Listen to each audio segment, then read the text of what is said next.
किरी मझिमा सावन के बरसे बदरिया खबरिया दुवरिया अइले किरी मझिमा सावन के बरसे बदरिया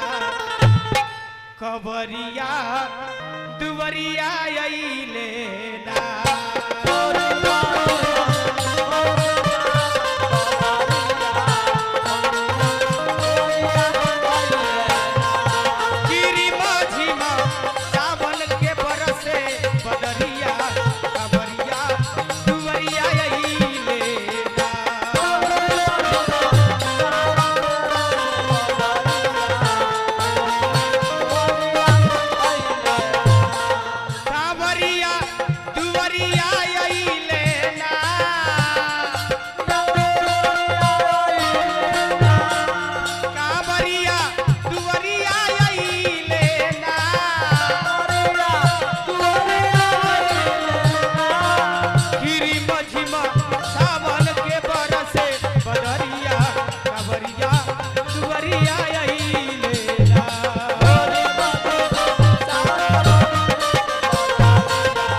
कंवरिया लोग के माध्यम से पुरस्कार आई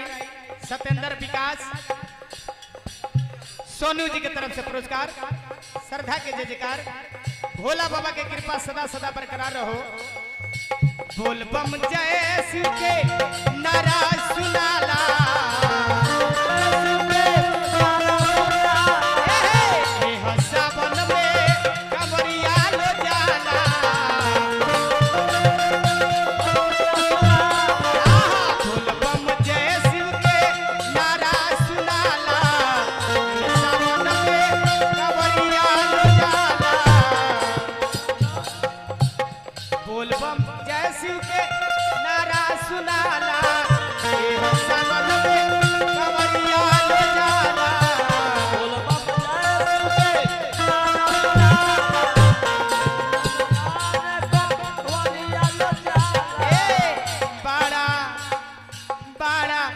सुहावन लागे डगरिया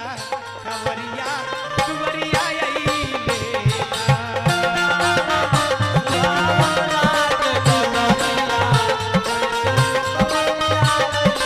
कि बड़ा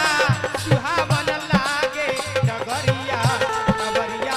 दुवरिया अइले